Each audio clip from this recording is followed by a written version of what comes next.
She only needed one song to break the world's heart. In 1966, Lorraine Ellison stepped into a studio meant for Frank Sinatra. He canceled. She stayed.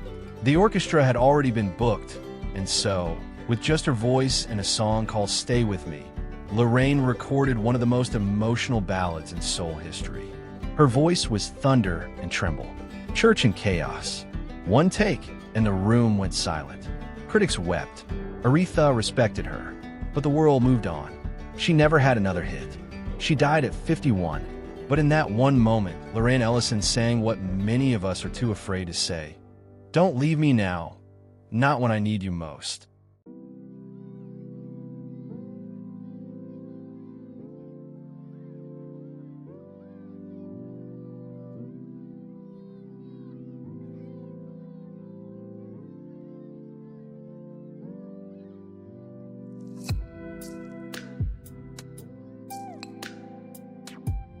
Bob Dylan once said, Karen Dalton sang like Billie Holiday with a guitar. But Karen didn't want fame. She wanted to feel. And that's exactly what you hear in her haunting, quivering voice. She didn't write much. She didn't chase radio. But when she sang folk, blues, heartbreak, it wasn't perfect. It was real. Her 2 albums sold almost nothing. She'd battled addiction. She died homeless in 1993. Today, her voice lives on in secret playlists and whispers from artists she never knew she touched. Karen Dalton didn't just sing about pain. She was the pain.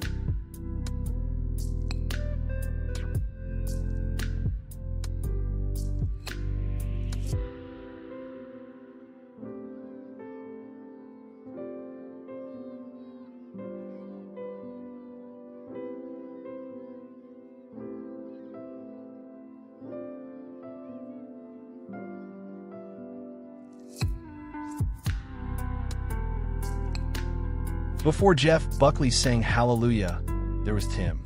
A voice that leapt octaves. Lyrics that shattered form. Tim Buckley didn't fit into any box. Jazz, folk, soul, experimental. He tried all, long before anyone else dared. Critics called him a genius. Radio ignored him. He died at 28 from a drug overdose. His son never really knew him. But in every trembling note Jeff Buckley ever sang, you can still hear Tim, the ghost of the father who came before.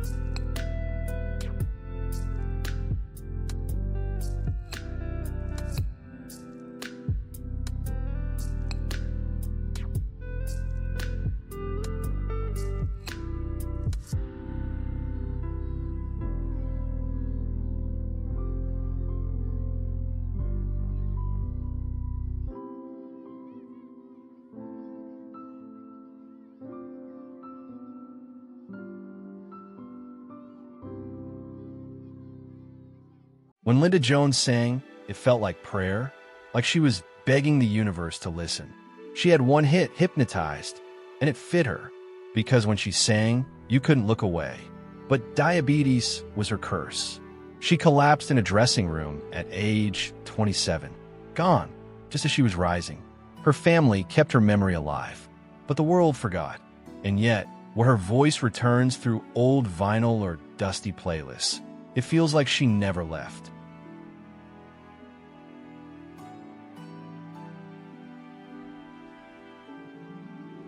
Donny Hathaway didn't just sing. He elevated soul into something sacred. His duets with Roberta Flack were masterpieces. But his solo work? It was pure spirit. But Donny struggled with mental illness, with pressure, with the weight of brilliance. In 1979, he fell or jumped from his hotel window. He was 33, and the world lost not just a voice, but a soul. Yet listen closely to any great R&B artist today, and you'll hear echoes of Donny.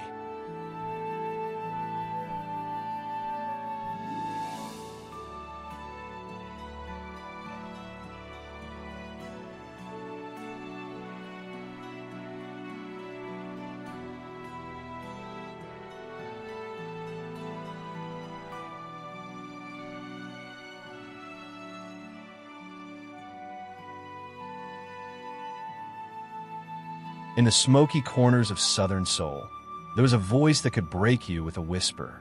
O.V. Wright wasn't flashy. He wasn't on the charts next to Otis or Wilson. But in the Deep South, in the juke joints and broken-hearted churches, he was king. With songs like That's How Strong My Love Is and A Nickel and a Nail, his voice sounded like gospel soaked in whiskey, raw, aching, unforgettable. He battled addiction, label struggles, and the shadow of bigger names. He died in 1980, long before his time. Today, if you listen close, you'll still hear O.V. Wright's voice in the samples of hip-hop tracks, in the deep cuts of soul revivalists, in the corners where heartbreak never left. Greatness doesn't always come with a spotlight. Sometimes it flickers in the shadows. Sometimes it's forgotten. But not here. This is the memory reel. And these were the voices we almost lost forever.